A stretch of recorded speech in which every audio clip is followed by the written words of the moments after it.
Have you ever been afraid of the dark? It's a common fear, one that many of us have experienced at some point in our lives. The darkness holds the unknown, and with it, our imaginations run wild. But for some, this fear goes beyond the ordinary. It's not just a fleeting moment of anxiety. It's a deep-seated terror that grips them every time the lights go out. Most people have, but for some, it's more than just a fear. It's a constant companion, lurking in the shadows waiting to pounce. This fear can be paralyzing, making it difficult to function in everyday life. It's a fear that doesn't just go away with the dawn. It lingers, always at the back of your mind. It's a primal instinct, a warning passed down through generations. Our ancestors knew to be wary of the dark, for it was in the darkness that predators lurked. This instinct has been ingrained in us, a survival mechanism that has stood the test of time. But in the modern world, this fear can feel out of place, an echo of a time long past. For me, that fear is rooted in the vast, whispering cornfields of my childhood. Those fields were a place of mystery and danger, where the rustling of the stalks could hide anything. As a child, I would often find myself standing at the edge of the field, staring into the darkness, my heart pounding in my chest.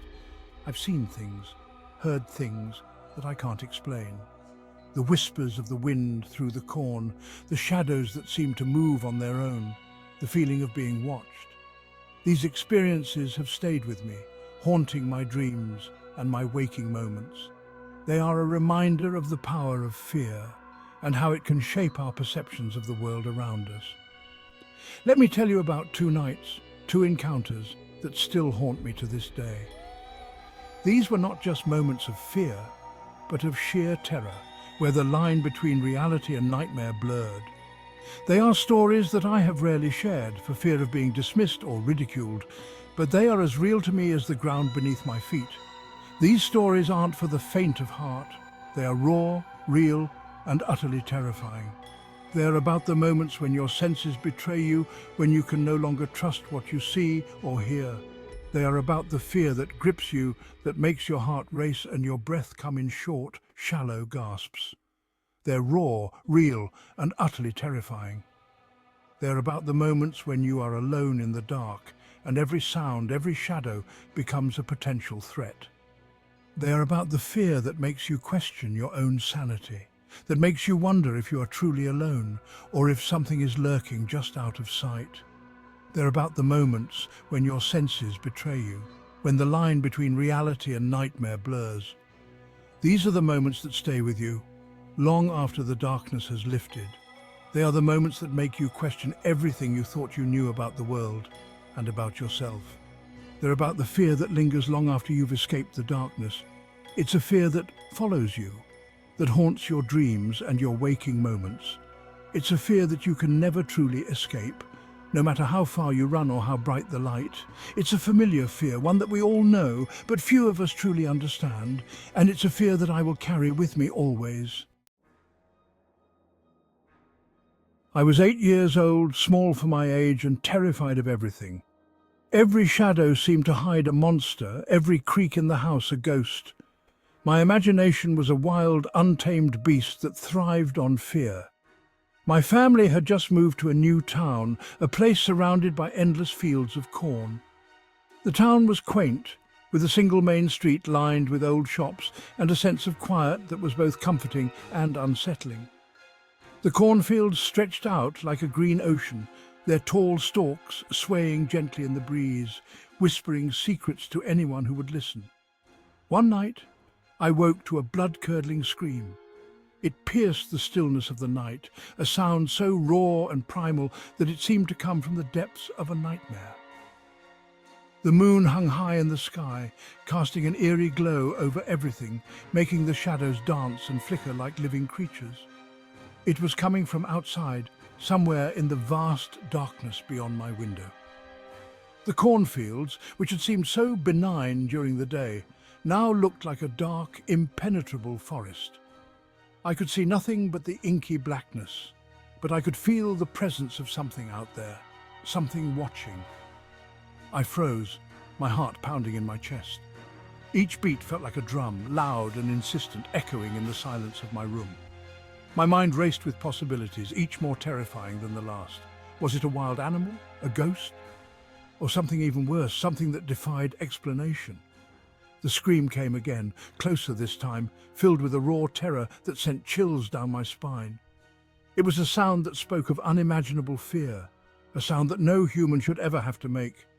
I could almost see the source of the scream in my mind's eye, a shadowy figure lost in the corn, running from something unseen.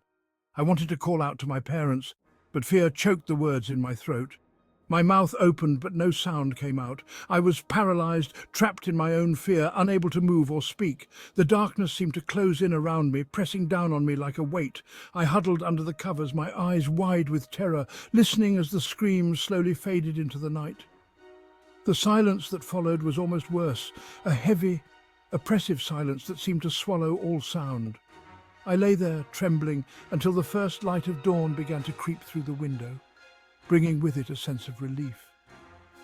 But the memory of that night and the fear it brought would stay with me forever. Years passed, and the memory of that night faded into the background, but the fear, the primal instinct, remained. It was a fear that had been etched into my very being, a fear that had taken root in the deepest corners of my mind. It was a fear that I had tried to forget, but it was always there, lurking just beneath the surface, waiting for the right moment to resurface. As time went on, I grew older and the world around me changed. The cornfields that had once seemed so vast and endless now seemed smaller, more manageable. But the memory of that night and the fear that came with it never truly went away. It was always there, a constant reminder of the darkness that could lurk in even the most familiar places. Then, one hot summer evening, my friends and I decided to play hide and seek in the cornfields. It seemed like a good idea at the time, a harmless game. We were young, invincible, unaware of the darkness that lurked between the rows. We laughed and joked as we made our way into the field, the sun casting long shadows across the ground. The cornfield was a maze of towering stalks, each one identical to the next. It was easy to get lost, to lose track of time and direction. But that was part of the fun, the thrill of the unknown. We scattered in all directions, each of us searching for the perfect hiding spot. I found mine deep within the field, surrounded by the rustling leaves and the scent of earth and corn. Minutes turned into an eternity. The laughter of my friends faded, replaced by an unsettling silence. I called out, my voice swallowed by the rustling leaves. Panic began to set in. I was lost, alone, and the sun was sinking fast. The shadows grew longer, the light dimmer, and the fear that I had tried so hard to forget came rushing back. I tried to retrace my steps, to find my way back to the edge of the field, but every direction looked the same. The corn stalks towered above me, their leaves whispering secrets in the wind.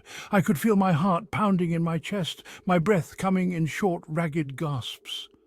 The fear was overwhelming, a suffocating presence that threatened to consume me. I stumbled through the field, my hands outstretched, searching for something, anything that would lead me back to safety. The sun had almost disappeared below the horizon, and the darkness was closing in. I could hear the distant sound of my friends calling my name, but their voices seemed to come from all directions, echoing through the field. Minutes felt like hours as I wandered through the field, my fear growing with each passing moment. The once familiar landscape had become a labyrinth of shadows and whispers, a place where the line between reality and imagination blurred. I could feel the presence of something watching me, something lurking just beyond my sight. The laughter of my friends faded, replaced by an unsettling silence. I called out, my voice swallowed by the rustling leaves. Panic began to set in. I was lost, alone, and the sun was sinking fast. The shadows grew longer, the light dimmer, and the fear that I had tried so hard to forget came rushing back. I called out, my voice swallowed by the rustling leaves. Panic began to set in. I was lost, alone, and the sun was sinking fast. The shadows grew longer, the light dimmer, and the fear that I had tried so hard to forget came rushing back. Panic began to set in. I was lost, alone, and the sun was sinking fast. The shadows grew longer, the light dimmer, and the fear that I had tried so hard to forget came rushing back. I was lost, alone, and the sun was sinking fast. The shadows grew longer, the light dimmer, and the fear that I had tried so hard to forget came rushing back. The once familiar landscape had become a labyrinth of shadows and whispers, a place where the line between reality and imagination blurred. I could feel the presence of something watching me, something lurking just beyond my sight. I stumbled through the corn, my heart pounding in my chest. Every rustle of leaves, every snap of a twig sent a jolt of fear through me. The air grew heavy, thick with the smell of damp earth and something else, something faintly metallic. I pushed on, desperate to find my way out of the labyrinth. Then I heard it, a low growl, deep and guttural, coming from somewhere behind me. I spun around, my eyes scanning the darkness. There in the shadows between the stalks, I saw it. A pair of eyes glowing with an eerie, unnatural light. They stared at me, cold and calculating. Fear lent me speed. I ran blindly, desperately crashing through the stalks. The growling grew louder, closer. I could hear the sound of something heavy moving behind me, keeping pace. Just when I thought I was done for, I saw a light flickering in the distance. Hope surged through me. I pushed myself harder, my lungs burning, my legs screaming for rest. The light grew brighter, resolving itself into a lantern held by a tall, shadowy figure. I stumbled out of the cornfield, collapsing at the stranger's feet. The stranger, an old farmer with kind eyes, helped me to my feet. He didn't speak, but his gaze was filled with a quiet understanding. I turned back to point out the direction I'd come from, but the cornfield stood silent and still. There was no sign of the glowing eyes, no sound of heavy footsteps. I never saw or heard anything again, but the memory of that night, the feeling of being hunted, has stayed with me. To this day, I can't shake the feeling that something was watching me, toying with me in the heart of that cornfield. These are just two of the countless stories whispered in hushed tones by those who live and work near the cornfields. They are tales of fear, of the unknown, of the darkness that lurks just beyond the reach of the light. They are a reminder that some places hold a power, a presence that defies explanation. So the next time you find yourself near a cornfield at night, listen carefully. You might just hear the whispers, the rustling, the echoes of fear that linger long after the sun has set.